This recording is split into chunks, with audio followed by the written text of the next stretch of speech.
For the last couple of weeks, I've been with Whiskey Company 45 Commando in Helmand province, Afghanistan. Now, for the first time, I'm going on the ground with the Americans. Let's get a bit further back, Ross.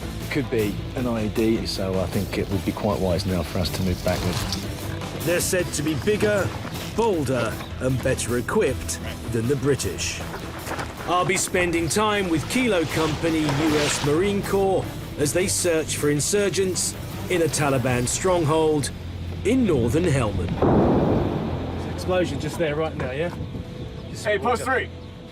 Hey, was that us? You like a patrol right now?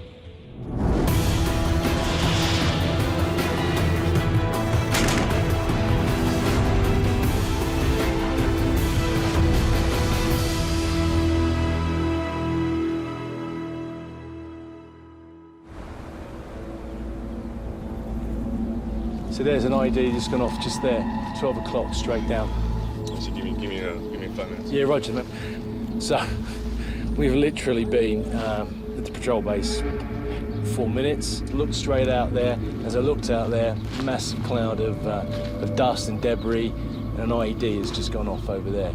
Obviously, Tor's worry is that one of his patrols are out there right now. Yeah, stand by. This patrol base is on the front line. The Taliban have been known to place explosives right outside these walls. So far on this tour, Kilo Company have lost 3 men to IED strikes. What was the score on that? All right, well, I do have patrol out, but they're a little farther north, so we think it was probably just an IED that went off. It happens sometimes. So you think that somebody was trying to lay it, or a civilian may have detonated it, or it could have just gone off in the heat? Yeah, any of those 3 Any can of those happen. 3 things, Yeah, you don't know. I mean, goat herder goes by, goat steps on it, blows 5 of them up. Right. And then we saw another day where no one went off. Someone was trying to take the ID that was already in place, move somewhere else, blow up in his face. Right. So. The good news is that no one from Kilo has been hurt. Right? Correct. Right.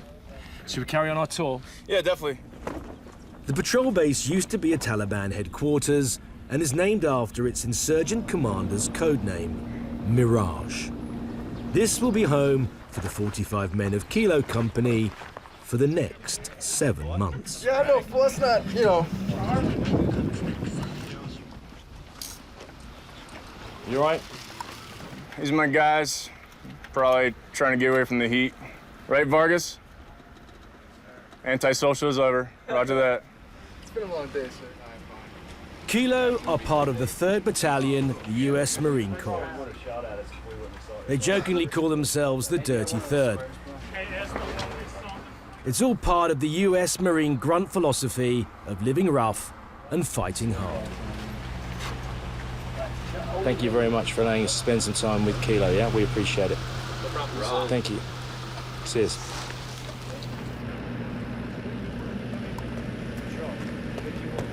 We actually built a small shower head. We got a couple solar shower bags. Do they get used? Once in a while. I mean, we wouldn't be called Dirty Third unless we used them. Right. So. Yeah, so you...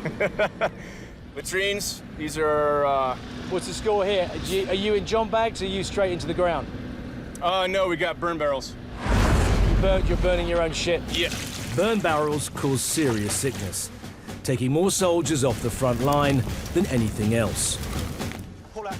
To solve this, the Americans came up with the John bag, which the Brits have found invaluable. You're the guys that invented the John bag. You know that? Yeah, but You ain't got- we don't have that many bags. So we decided, what the hell? We'll use the bags when we need them. You know, if we have a mission that comes up, we'll use them then.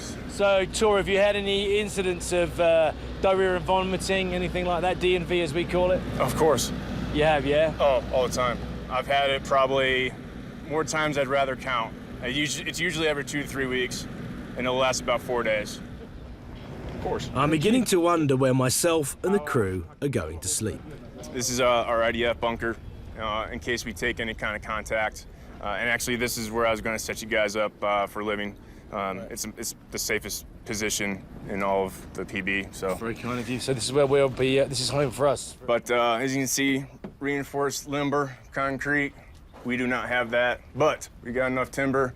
And we got some nice corrugated steel for y'all. We're going to be on the floor here, yeah? Yeah. Roger that. We don't have enough cots, and a lot of my Marines are still sleeping on the deck, too. So we'll be on the deck, mate. That's what it is. If you want a cot, I'll give you mine. No, man. We're fine. All right. Right, we've just arrived in Camp Mirage. We've been here about an hour and a half now. I have to say, it's not as good as I was hoping it was going to be in terms of the sanitation there. These guys are known as a dirty third, and really hasn't been a lot of washing going on lately. But, you know, that's in the true tradition of tough grunts. This is what these guys are. They're out getting a lot of contact. The enemy, 200 meters over that wall, they're very much in the enemy's backyard and living accordingly.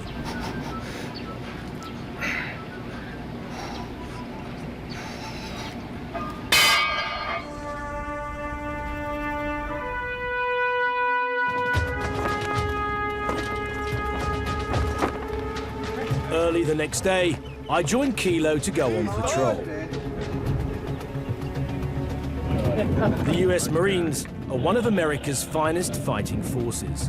Their motto is, the few and the proud. They've fought in every American war since 1775. They may be America's smallest fighting force, but they still outnumber the combined forces of the United Kingdom. All right, this is Mirage right here. Our objective is up to our northeast, approximately a click out. Today they're on the hunt for a well-known Taliban commander. We just received word that Haji Kamil, I'm sure we're all familiar with that name by now, supposedly he's being moved into a compound around this area. So I'd like to get eyes on and find out what the real deal is. In charge of the operation is Sergeant Gazelle. Anything happens to me, all my important gear, battle book, map is right here on my chest. I got my GPS right here, and somebody better grab my f***ing knife. That bitch stays in country as long as I'm here. All right? PB Mirage, Voodoo 3-2. Right, we're just about to leave the patrol base right now. Request permission to exit friendly lines with 1 9er pack. How copy? Roger. 3-2 out. Go on, baby.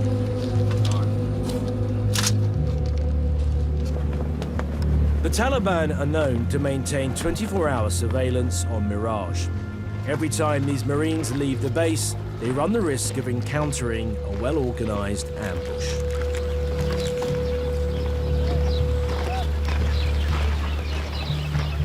Today, the sniper team here killed 2 insurgents. Not necessarily going to be a tit for tat going on, but the guys have to be extra aware now because they've stirred up the nest, as it were, and there may be people out there looking for revenge, for want of a better word.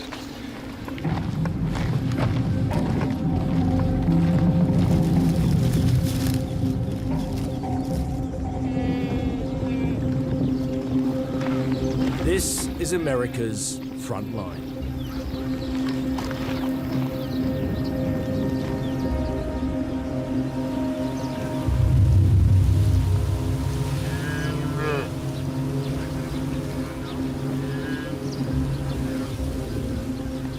We call them murder holes. Yeah, sure. Basically what it is, they just stick their rifles out of it, shoot some rounds, and then duck back behind the wall. Got it.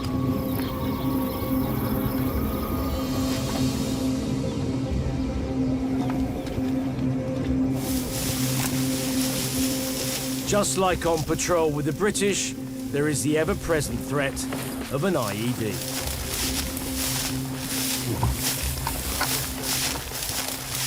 So I'm surprised the Americans aren't sweeping with mine detectors for explosives, a method the British call op bomber. And these guys just don't bomb where they go. They just, they won't bother with sweeping. If we were the Brits now, they'd be sweeping all the way. They say because they know this land can't be mined, but I have to say, I don't know how they can be sure, but testament to their balls, I have to say, because I'd have someone up there valing me in front of me right now.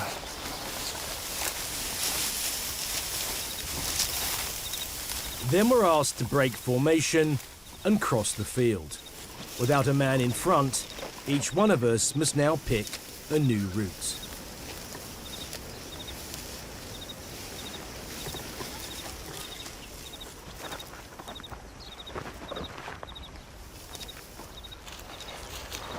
Fuck me. Ray, why did they send you walk across the field like that when there's no one had cleared it with mines? Well, with this kind of grass, sir, like, it's pretty hard to put IEDs in these. Right, okay. So we pretty much know this clear. But it is soft as well, isn't it? So you could do it. Yeah? Right, but it's all growing. So in order for them to, like, put an ID and replant everything like that, it's pretty hard. It's very different patrolling with these guys to the Brits. And again, it's a very different area.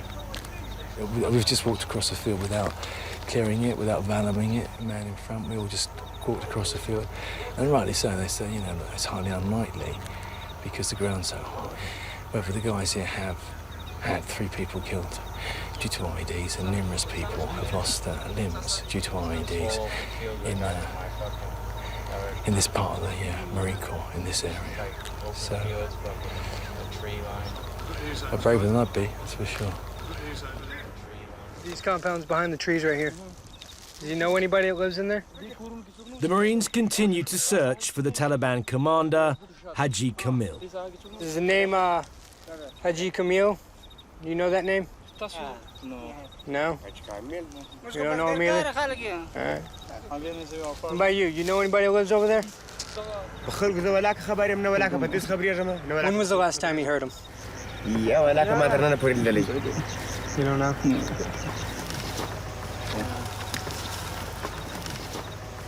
Oh, that was left-handed. He don't like me. Yeah. He does not like me. That's fine. You're cool, buddy. The young boy gave you a left hand, didn't he? Old boy right there just gave me his left hand. I guess I'm a piece of shit. Yeah, well, that's the hand he wipes his backside That's the left with, yeah. hand. Yeah, he wasn't a happy boy. All right, guys. We're gonna keep pushing now.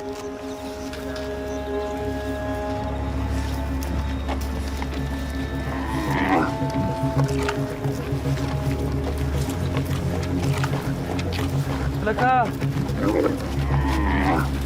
These are the things that will set an ID off.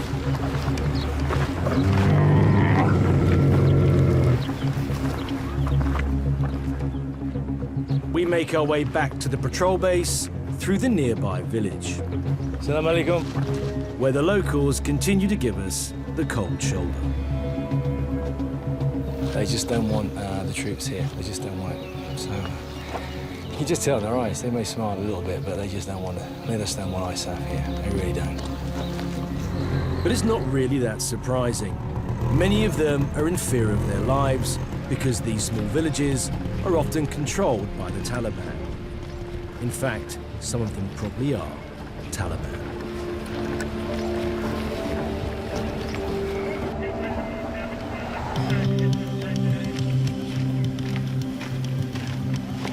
I've just got back from my first patrol with Kilo Company of the 3rd Battalion, United States Marine Corps. After a long hot day, I'm looking forward to my dinner. One of the biggest rumours I've heard from the Brits is that the Americans have a regular supply of fresh steak. So I'm slightly disappointed when I get to the mess tent. Hi guys. Just seeing what you're chowing, yeah? So what have we got here, boys? Beef burgundy. Yeah. Mashed potato and gravy. Green beans and some pie, yeah? Some kind of pie. You live on these guys for the entire tour, yeah? Yeah, for the entire time. Same thing for 3 months so far. Beef burgundy and chicken. Yeah. Beef burgundy and chicken. At what point did it become monotonous? About the first 3 weeks. Yeah, definitely. What would you say the quality's like? Go on, rate it on a 1 to 10. I'd say a 5. Guys, what's going to be the first meal you have when you get back? I'm gonna have to go to McDonald's, Wendy's, Burger King, Pizza Hut, a steak, and I've been dying for ice cream every day. Ice cream, bro. Ice cream, ice cream. Ice cream, man, yeah? Yeah. Cold, yeah? Over the years that I've been coming out here, there's always been this idea that the US service personnel get a better deal, generally in terms of kit and living accommodation than the UK get. But I have to say, if this is anything to go by, it just goes to prove one thing that I've always known to be true. The closer that you get to the enemy, the closer you are to the point of the spear, the harder conditions get all round, not just out on the ground, but also when you get back to the patrol base.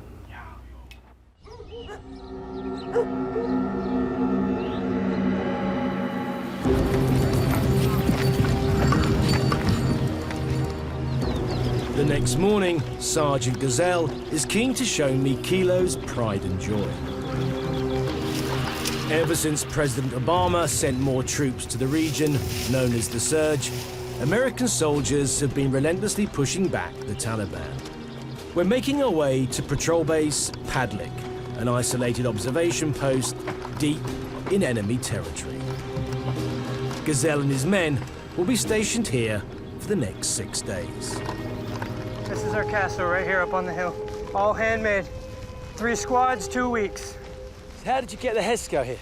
We did one major convoy where we dropped off all the supplies. But and you filled it yourself, yeah? We set everything up and did all the filling by hand. Yeah? It's our baby. PB Mirage, Voodoo 3-2. Be advised, we have arrived at PB Padlik. Padlik has a crucial vantage point at the junction of 2 major routes, which are used frequently by the Taliban. I have arrived.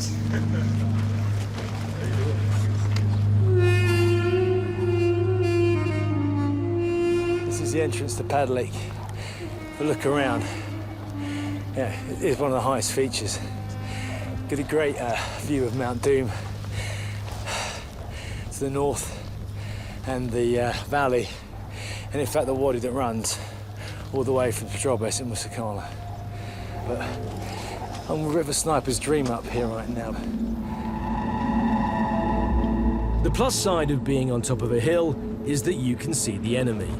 The downside is the enemy can also see you, and this base regularly takes incoming fire.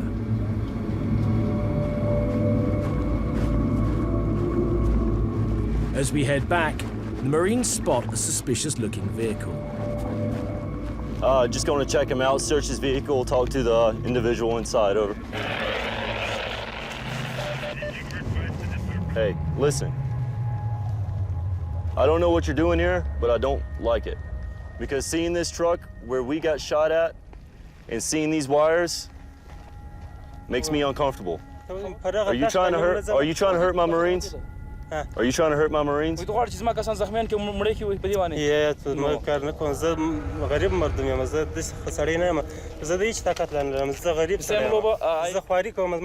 I understand you're a laborer and you'll do anything for money.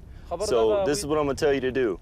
Don't drive through this area anymore. Find a different way to get here. I don't want to see you on this road anymore. If I do, I'm going to arrest you. Do you understand? Get out of here.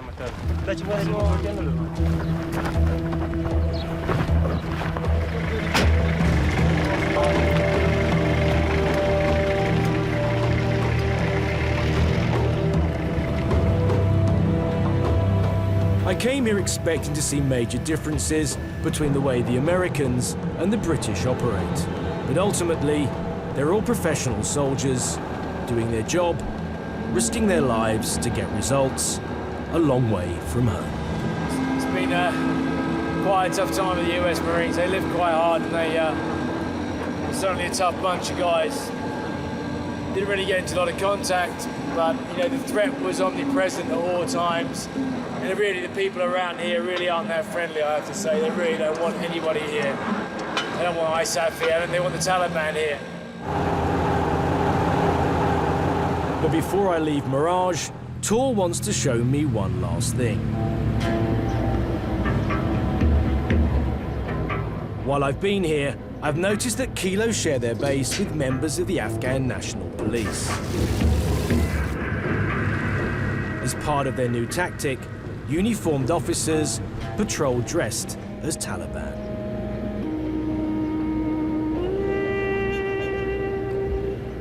We just see some guys come in wearing civilian clothing, but they're carrying AK-47s, like the chap behind me is coming up now.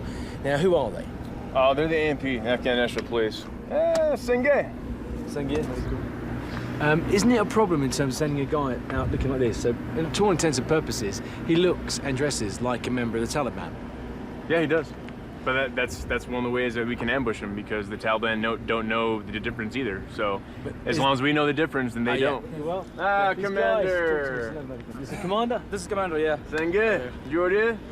Is he not worried that when he goes out on the ground that he looks very similar to Taliban? If attack helicopter, Cobra see these guys with guns, That is an engagement. He can engage. If he sees you, he could kill you. موږ خپل مشاور ته ویل چې موږ دغه ځای ته ځو دغه نه پاره پر دغه نه بجو ځو پر دغه نه بجې باندې بیرته راځو دغه مجامع د سلام خانو دی خواته دي نو ورته هغه کده ما ویل ورته هغه جلا خبر ده ورته هغه نو سره ویل. What does he think right now about the fact that American troops, combat troops, and British combat troops may be leaving in 3 years' time? Does he think that the Afghan uniformed police will be ready to defend this area against the Taliban? ورته نو چې نه ټوپک سامي او نه لوجستیک سامي و طالبان بیا په افغانستان کې. What will happen to his men if that happens? یوازې د افغانستان خلک سره پرې شو نو ورته تر هغه زماني پور چې دغه سلاوي راڅخه تر هغه زماني پور خو موږ د خپل پر خاور باندې سر ورکو کومړو ورته نو خدای ته پاته دی خدای چار څه پکول ورته تر هغه زماني پور موږ د خپل خاور حفاظت. It's a message I hear a lot. There is clearly great concern that when combat troops leave, the Taliban will rise up and take back control of the country. But NATO can't stay here forever, especially when the White House has said that it costs $1 million a year to keep one soldier in Afghanistan. But the major question remains, will the Afghan army and police force be up to the job in 2015?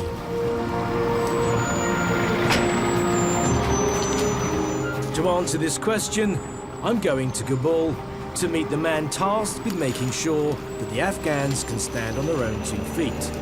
Because if they can't, the last 10 years of sacrifice will have been for nothing.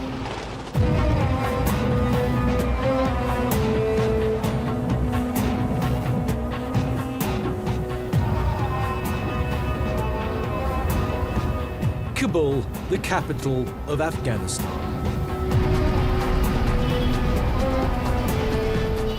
It's a melting pot of ethnic groups and 20 or so tribes.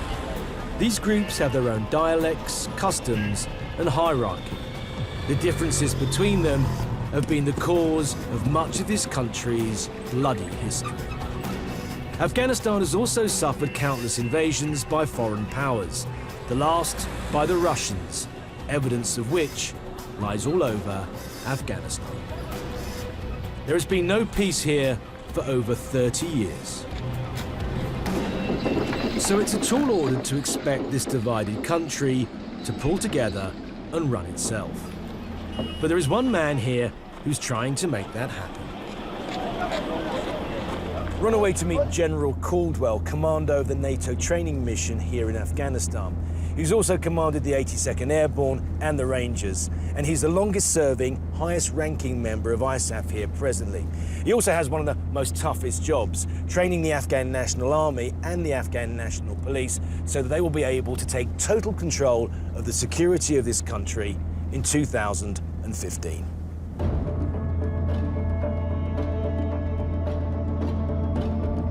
The general's job makes him one of the biggest targets for the Taliban.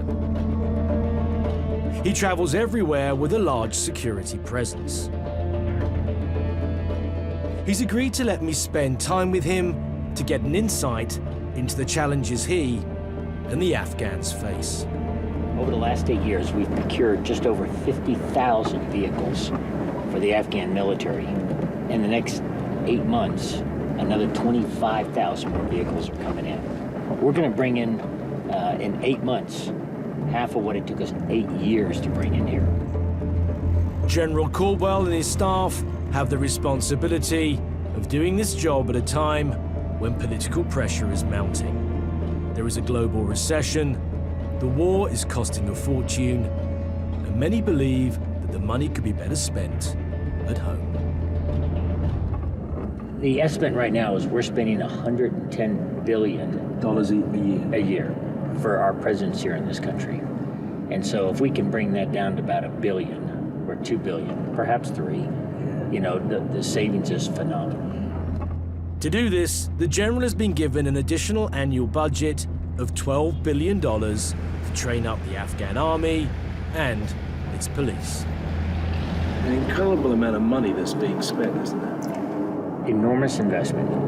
We tell our people all the time in the NATO training mission here that we have to get a return on this investment. You know, would you want to buy stock or a piece of property that you don't think eventually is going to have some return?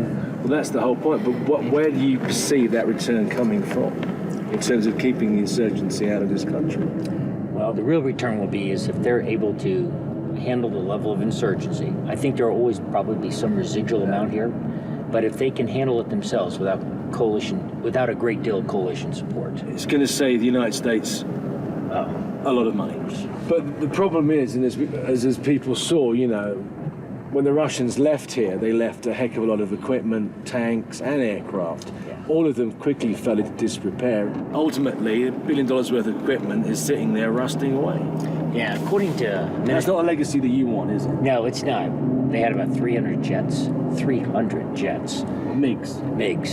And about 3,000 armored vehicles. And our point is that, you know, there's nothing left today. Even Minister Mohammadi, who time we walk around this country, you see those echoes coming back to you saying, do not repeat what the Russians did here. Today, General Caldwell's traveling to check on progress at 2 training centers in Helmand province.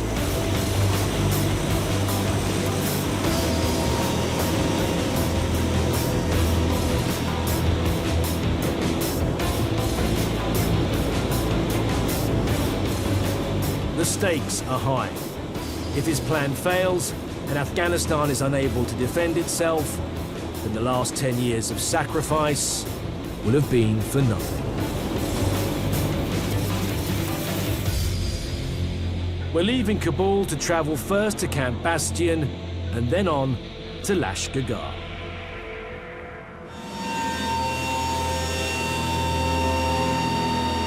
10 years ago, the Afghan National Army numbered a mere 1,700 soldiers. Now Caldwell's ambition is to grow the army into a fighting force of 200,000.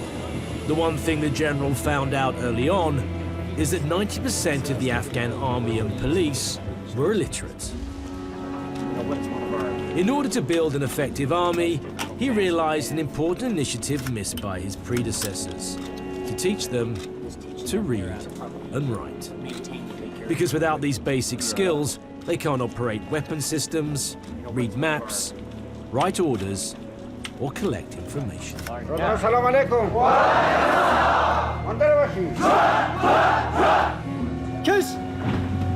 Caldwell's recruitment drive is immense. 2,800 new troops are qualifying every month. How many of them thought that literacy training was beneficial for their development? کی میتونه که سوال جواب بده؟ The guy is gonna answer the question. پښتو کې یو متل دا وایي د بېسواد او سواد ترمنځ د وړون او بنا خبره ده. د دلته سواد خو ډېر مهمه ده، په هر ځای کې انسان ته پکارېږي، ځکه انسان د سواد لارې کولی چې هغه خپل هر مشکل حل کړي. I'd be very interested if we could ask a few of them why they joined the army. محمد نبی پلوی 4 بلوک 4 داخل اردو میخواهیم که اردو ما ترقی شود، افغانستان وطن آرام شود. همدیگر میخواهیم با افغانستان اردو ما ترقی کنیم، با وطن ترقی کنیم. Ask him where he's from in Afghanistan. شما از کدام قسمت افغانستان هستید؟ ولایت کندوز. He is from Kunduz province. ولایت حضرت امام صاحب. Ask somebody if they're from the Helmand province. کسی از اربعینتون که از ولایت هلمند باشه. He is from the Germsir district. And do they think of themselves now as being members of tribes, or are they members of the Afghan National Army? فعلا کس مربوط داخل اردو شدیم و یک اردو تشکیل دادیم. چی حالا بهتر بود یا قبلا؟ Now they're good because they joined together. Do any of them have any preferences? How many of them want to go and fight in Helmand? در بین شما چند نفر علاقه‌مند است که بره با طالبان جنگ کنه؟ We have ideas. So many want to go to Helmand, yeah? Thank you very much. تشکر از وقت. زرشی! خدا فرمان!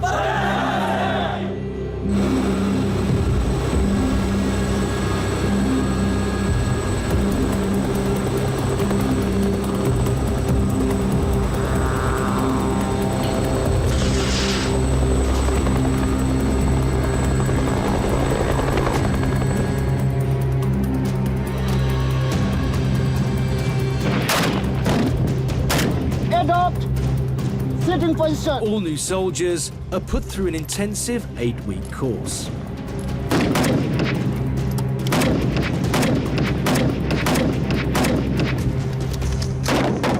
The police also need to be retrained so they can work alongside the army on combined operations. These aren't the skills, General, that you train policemen in the UK or in the US with, are they? Oh yeah, not 10, 15 men maneuvering together. It's a basic soldier skill that absolutely essential for them for their survival.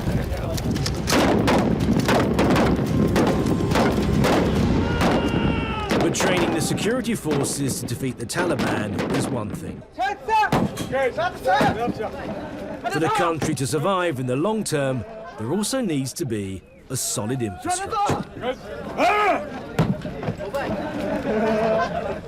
You have been given, without doubt, the toughest job, right?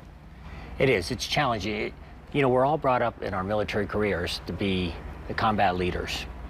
But to stand up and get a force generating from scratch, to teach it to be self-sustaining, to put in the institutions into place is an enormous undertaking, and there's no set organization that does that. What we found is we've got to really take a comprehensive approach. So when we want a facility, a training facility built up, rather than just contracting out with a big contracting firm, we now reach out to local Afghan firms.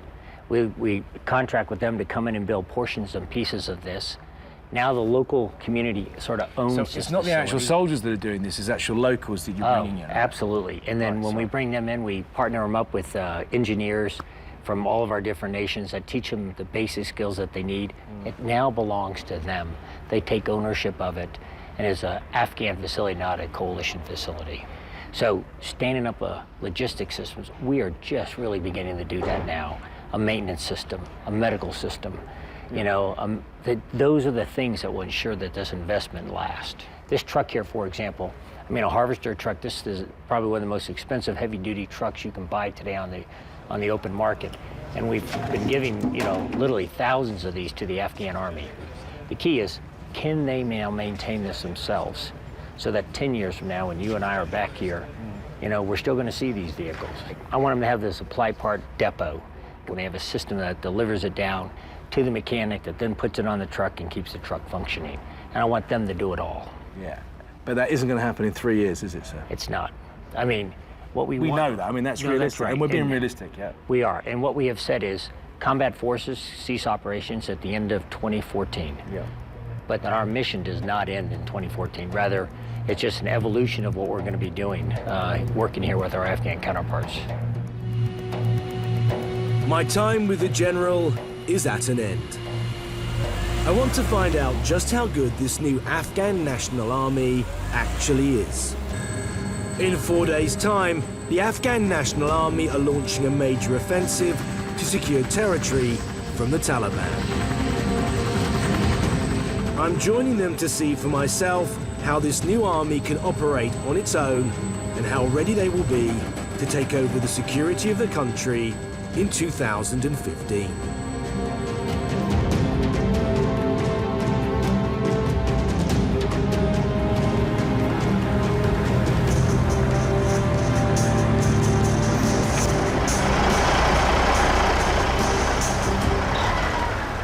This is the first time the Afghans have been given their own operational area, where they plan operations and go out on the ground on their own.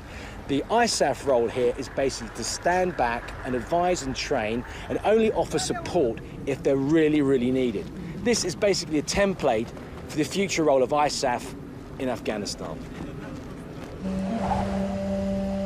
This is Patrol Base Jahan Zeb in southern Helmand. Strategically placed just 10 miles from the main town of Lashkargah, the soldiers are here to protect the town from rocket attack.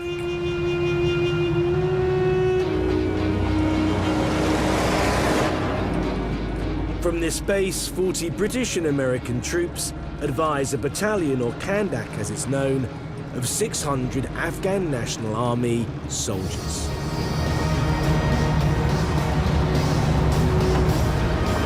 The main operation is in a few days' time, but before that, they're heading out on a recce patrol. The plan is to rendezvous with the ANA at their company compound a couple of miles away.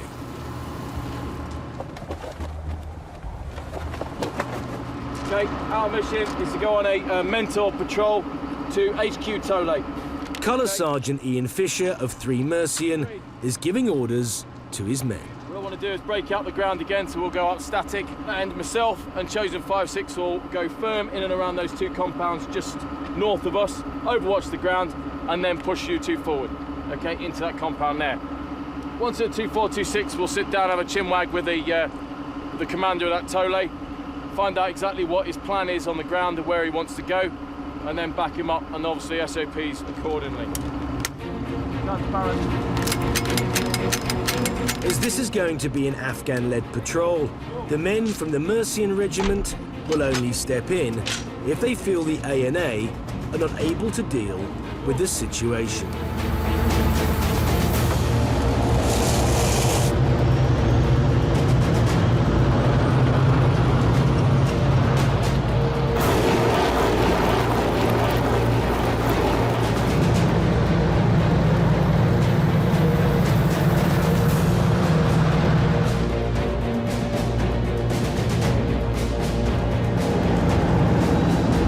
Expecting to find 40 Afghan troops ready for action.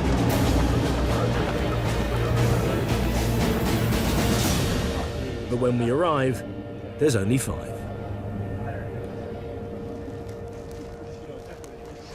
Right, the commander, typically, has done one. He's disappeared? He's disappeared. He's either asleep or he's going to visit some other compound. Obviously, this is in preparation for the massive op that's going to come up. Yeah, understood. So they are... When we say, right, we need 24 hours battle prep, you translate that into the ANA, which is 48 hours, possibly 72 hours. That's not in respect of the normal day-to-day running. When they've got normal patrols and no big op coming up, they will go out. Yeah, they will go out and they'll have a knock up there. Oh, they're not scared of having a fight. That's No. that's not in question. The fact is that they just don't work the same way that you work. No. The basic feeling is this is the general procedure. You know, they arrive and the Afghan National Army aren't really in symmetry, and that's being kind. So, you know, there is a long way to go. I mean, we're not going to say that they're ever going to behave like a Western army. That's never going to happen. But, you know, it would be nice that when we turned up, they were ready to go, or even knew that we were coming, when it was arranged this morning and they agreed it. Well, lads, we're not going out. No. The commander is asleep. The Mercians have no authority over the Afghans, who will only take orders from their Afghan commander.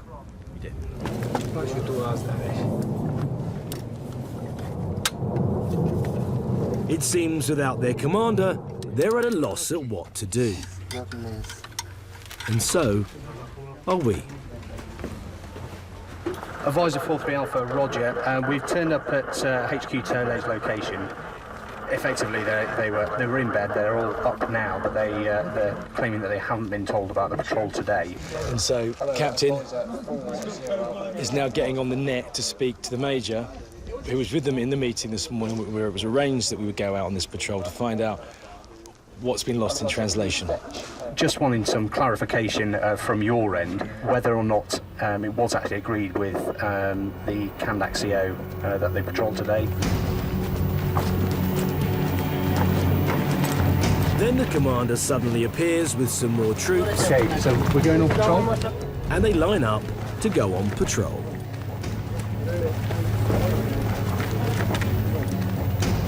Hello, Advisor 40 Alpha, this is Advisor 40 Alpha. The message should have been passed, being repeated now. So stand by for your control.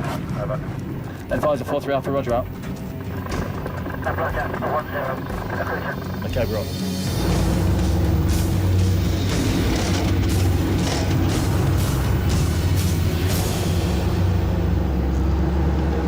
The ANA take the lead on foot, while the British and Americans provide support from their vehicles. This new relationship is a template for the future.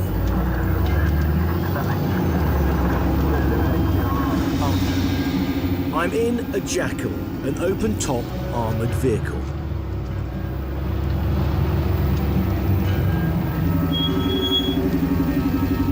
It's not long before the Mercians spot something suspicious. It seems that our patrol is being watched by the enemy. Just see the tip of his head, he's by a tree. So that's where your suspected enemy are, yeah? Yeah, that's gone from 1 to 2 on that roof now. That's the ANA coming across that front. Motorcyclist moving off up to the north really quickly. Sergeant, it's basically said that there's been a number of combat indicators, yeah? We've got civilians moving out of the area to the north of us. You've got a guy on a motorcycle, an observer, racing north on his motorcycle, and they've seen 4 to 5 fighting-age males go to ground. The ANA in front of us must have seen that because they have now gone to ground in front of us. Are you getting anything? I don't see shit, sir. Our support role isn't just limited to the ground. High above us is an American unmanned aircraft beaming pictures to the US Marines. They're saying that Taliban are currently in compound 5A with RPGs. Gunshot to the left. Single round to the left, to the west. That's the ANA. Second shot, third, fourth. Be advised, ANA are currently firing to the north. Stand by for location. But then just as the enemy is engaged, it all goes quiet. We learn from the Americans that the ANA have called off the patrol. They haven't got enough men to cover the open ground and have another manoeuvre unit. So basically, they've decided that if they went across the open ground, even with the assets that you could supply, it would be too risky, and they'd rather wait for another day. That's correct. So you know the enemy are there, but it's not in your remit to go and contact them or go any closer, because the Afghan National Army have said they decided to go west. Yeah, they've decided now to push out. They're pulling out as we speak. We head back to base. The Afghans have decided to save their strength for the big operation in 4 days' time.